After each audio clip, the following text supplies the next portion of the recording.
Have you ever wondered what it feels like to watch your own life come back to you, like a mirror showing you every choice, every mistake, and every wound you once caused another? I ask you this because at 71 years old, I no longer live in the world of possibilities. I live in the world of truths I cannot change, but perhaps I can share. Before I begin, let me thank you. Thank you for sitting here, for opening your heart to hear the voice of an old woman. At my age, people rarely stop to listen. They think wrinkles mean silence, and gray hair means irrelevance. But I have learned that the older you get, the heavier your truths become, and if you don't speak them, they crush you. So today, I will speak mine. My name is Evelyn Parker. I was born and raised in Houston, Texas, back in the days when families still sat out on porches at dusk, sipping sweet tea while children played tag under the orange streetlight. Life was simpler, but not easier. We didn't have much, but what we had, we cherished. My mama always used to say, even a small fire can warm the whole house if you guard it well. I grew up with that saying in my heart, and I thought I understood what it meant. But life has a way of showing you the deeper meaning of words only when it's too late. I married young. Like many girls of my generation, his name was Robert. Tall, kind, with a laugh that could fill a room. He wasn't rich, but to a 19-year-old girl, he felt like safety and adventure rolled into one. When he asked me to marry him, I didn't hesitate. I believed love was enough, that love could weather any storm. But love doesn't always come alone. Sometimes, it arrives carrying shadows you never expected. Robert's mother, Helen, lived with him when we married. She was a widow, a strong woman who had raised her son alone. She had calloused hands from years of work and a sharp tongue that carried both wisdom and wounds. At first, I admired her. She carried herself with dignity, and I thought, this is the kind of woman I want to become one day. But living under the same roof changed things. Helen loved Robert fiercely, almost possessed. She would say things like, "No one knows Robert like I do," or, "I raised him with my hands. Don't you ever forget that." And at first I smiled and nodded, but inside, I burned. I wanted to be the center of his world, not her. Every decision seemed to come with her opinion. If I cooked, she'd say, "That's not how Robert likes it." If I cleaned, she'd point out the corner I missed. If Robert gave me attention, she would sigh loudly, as if reminding him who had been there first. I was young, insecure, and desperate to prove myself. Instead of seeing her as a woman who had sacrificed her life for her son, I saw her as an enemy. And slowly, bitterness grew in my heart. One night, after yet another argument where Helen criticized the way I folded Robert's shirts, I broke down. Tears streamed down my face as I whispered to Robert, "It's either me, or your mother." I didn't even recognize my own voice. It was sharp, cold, and final. Robert froze. His eyes widened, torn between love and loyalty. He didn't answer right away. He just sat there, staring at me, then at the closed door of his mother's room. And in that silence, I knew my words had pierced his soul. The next morning, bags were packed. Not Helen's ours. Robert told her gently that we were moving to the city for work, for opportunities. She nodded, tears in her eyes, but she didn't stop us. She just said, "A tree that loses its roots may stand tall for a while, but one day, the wind will teach it a lesson." I brushed her words aside. I told myself she was just bitter, but those words have haunted me for 50 years. We moved to Houston proper, into a small apartment. For the first time, it was just us, Robert and me. No sharp tongue, no disapproving eyes, just freedom. And oh, how I celebrated it. I decorated every corner the way I wanted. I cooked meals without anyone hovering over me. I felt victorious, as if I had won a silent war. But wars leave casualties, and sometimes you don't realize who they are until it's too late. A year later, I gave birth to my son, Michael. The moment I held him in my arms, my heart swelled with a love I didn't know existed. I promised him, silently, that I would give him everything, that he would never feel the hunger or loneliness I had felt as a child. Motherhood consumed me. Every cry, every laugh, every step Michael became my world, and slowly, the guilt of what I had done to Helen faded into the background. Life was busy. Life was loud. Life was moving forward. But, deep inside, a quiet voice reminded me, "One day, Evelyn, life will bring this back to you." I ignored it. Robert worked long hours, and I poured myself into raising Michael. When he was 10, we bought a small house in a better neighborhood. Life seemed perfect. Then came Jessica. Jessica was beautiful, bright eyes, a charming smile, and a voice sweet enough to melt butter. Michael fell in love fast, and I welcomed her into our family. At least, I tried to. But the older I grew, the more I saw pieces of myself in Jessica. The way she looked at me, as if I was in the way. The way she held Michael's hand tighter when I entered the room. The way her smile faltered when he hugged me too long. And suddenly, I was Helen all over again. The cycle had come back, but this time, I was on the other side. At first I denied it. I told myself Jessica was just adjusting. But then came the whispers, the subtle distance, the excuses. Michael called less, visits became shorter, and one night, I overheard Jessica say the very words I had once spoken. It's either me or your mother. My blood turned cold. 50 years had passed, but here were my own sins, staring back at me through the lips of another woman. Michael chose her. Of course, he did, just like Robert had once chosen me. They moved into a new house, just a few miles away, but it felt like another world. They had children, my grandchildren. At first, I was included. Birthdays, holidays, little visits here and there. But, as time went on, those moments grew rare now. They live separately, building a life that no longer includes me. Jessica talks about moving abroad, chasing opportunities, chasing dreams, and I sit here, in this quiet house in Houston, staring at the walls and wondering, is this the wind Helen warned me about? I miss Michael. I miss the boy who once clung to my skirts, who once begged me for bedtime stories. I miss my grandchildren, their laughter, their little hands in mine. And yet, as much as it hurts, I cannot say I don't understand Jessica, because 50 years ago, I was Jessica, and Helen was me. That is the cruel truth of life. The pain you give will one day find its way back to you. As I sit here at 71, I whisper a prayer. Lord, let Jessica understand before it's too late. Let her see what I see, now that a mother's last wish is not riches, not gifts, not glory. It is simply to spend her final days with her children by her side. But perhaps, like me, she will only understand when she is in my place. Because the hardest lesson life has taught me is this: time always brings back the truth. Asterisk. People think old age is just about aches in your bones or wrinkles on your face. But the deepest pain of growing old is silence, not the kind you choose but the kind life forces upon you. This house I live in, now my little place, in Houston, it's not big, but it feels enormous when you're alone. Every room echoes. Every creak in the floor reminds me there is no one walking beside me anymore.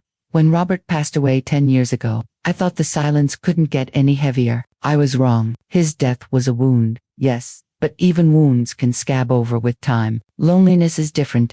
It doesn't heal. It spreads. I wake up to silence. I cook in silence. I eat at a table with one plate, one cup, one fork. Sometimes I set two places out of habit. Sometimes I even catch myself talking to the empty chair across from me. And then I laugh at my own foolishness, an old woman speaking to ghosts. But the truth is, the house used to be filled with life. Michael's laughter once rang down these halls. He used to run into the kitchen, hair messy, face full of joy, shouting, "Mama, guess what?" And I would stop whatever I was doing just to listen, because those little stories were treasures. Now, when I close my eyes, I can still hear him. Sometimes, I even smell his old baseball glove, the leather worn and sweet. But when I open my eyes, the chair is empty, the glove is gone, and the silence is heavier than before. My neighbors try to be kind. Mrs. Lopez from across the street checks in sometimes. She brings me tamales on Christmas. God bless her. But kindness from neighbors isn't the same as the warmth of your own blood. I smile. I thank her. But deep down, I ache for something she cannot give me. I long for Michael, for his children, for the sound of my family in this house. But life has its cruel ironies. I think back to Helen, my mother-in-law, sitting in her little house all those years ago. Did she feel this same ache? Did she sit by her door waiting for Robert, only to be met with silence? Back then, I didn't care. I told myself she was strong, she could manage. Now, sitting in her shoes, I finally understand the weight she carried. You see, life has a way of circling back. What you give, you receive. What you take, you lose. What you ignore, you one day crave. Michael visits, yes, but not often. When he does come, the visits are short. He hugs me, asks how I'm feeling, glances at his phone. The children run around for a while. Then Jessica gathers them up, saying they have errands, schoolwork, activities. The door closes, and once again, the silence spreads through the house like fog. I don't blame them. I try not to. They are busy building their lives, chasing their dreams, just like I once did. Just like Robert and I once left Helen behind to chase a brighter future. The only difference is, Helen's words came true. She said, "A tree that loses its roots may stand tall for a while, but one day, the wind will teach it a lesson." Now I am the root left behind, and the wind, it howls through these empty rooms every night. Sometimes, I sit on my porch at dusk with a cup of tea, watching the sun sink behind the roofs of Houston. The air smells of cut grass, and the sky turned soft orange, just like it did when I was a girl. Children play, in the distance, neighbors' kids, not mine. Their laughter drifts through the air, bittersweet. And in those moments, I think, what is the purpose of all this? We work, we fight, we sacrifice, we build. We think we're shaping our future. But in the end, we're all just running in circles, repeating the same mistakes, passing down the same wounds. I used to believe life was about winning love, winning freedom, winning comfort. But now, at 71, I've learned that life is not about winning. It's about cherishing, about holding on to the people you love before time snatches them away. The young don't see it. They think tomorrow is endless, that love will always wait, that mothers will always be there. But mothers are not eternal. We fade, we weaken, and one day, the chair at the table will be empty, not because we left, but because we were left behind. Michael doesn't see this yet. Jessica doesn't see this yet. But one day, when their own children grow and pull away, they will feel it. And then they will remember me, just as I now remember Helen. That is the cruel wisdom of age. You only understand when it's too late. So here I sit.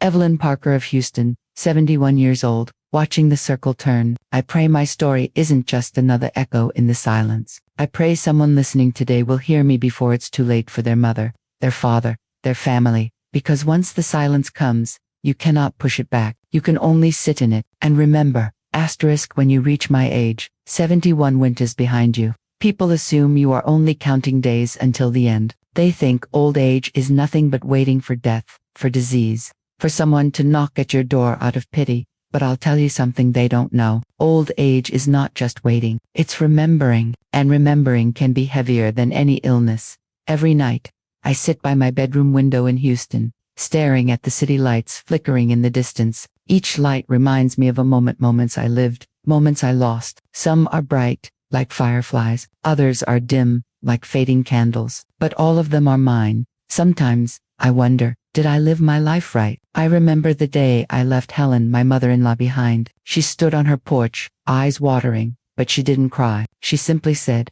"Evelyn, one day you'll understand." At that time, I brushed it off. I thought she was bitter, jealous even, of the life Robert and I were building. But today, as I look into the mirror, I see Helen's face staring back at me. The same lines, the same tired eyes, the same loneliness. And I whisper into the silence, "I understand now."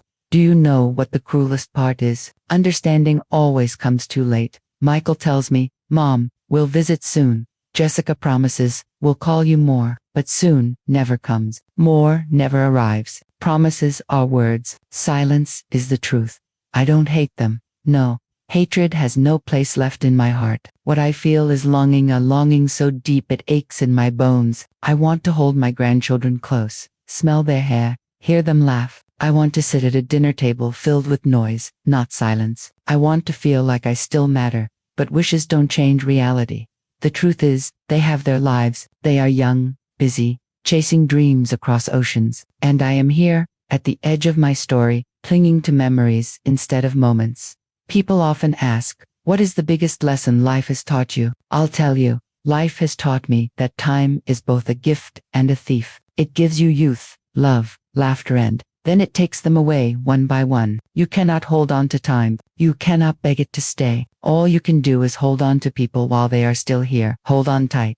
Because one day, you will look at the chair across from you and realize it's empty. And that emptiness will echo louder than any words. I also learned that what you sow, you reap. The way I treated Helen came back to me. I thought I was choosing freedom when I left her. But what is freedom if it ends in loneliness? I wish I could go back. I wish I could knock on her door, sit beside her, and say, "I understand you. I'm here." But life does not give you second chances with people. Once they are gone, they are gone. So I speak now, to anyone listening. Don't wait to understand. Don't wait until the silence teaches you what love could have told you.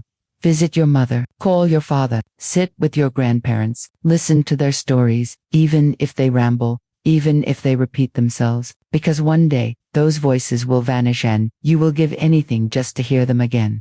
I am Evelyn Parker. I am 71 years old. I am not ashamed of my wrinkles, my gray hair, or my shaky hands. These are the map of my journey. But if I could ask for one thing before I leave this world, it would not be riches, or health, or even more time. It would be togetherness. I don't need grand celebrations. I don't need expensive gifts. I just need my family around me, holding my hand, filling this house with laughter once more. And if that never happens, then let my story be a warning. Let my silence speak louder than my words, because in the end, life is not measured by the houses we build, the money we save, or the countries we move to. It is measured by the love we share, the people we keep close, and the roots we choose not to cut. So if you are listening, thank you. Thank you for giving me your time, your ears, your heart. My hope is that my truth will stir something inside you, that you will leave this story not just touched, but changed. Don't repeat my mistake. Don't let your loved ones fade into silence, because once the silence comes, it never leaves.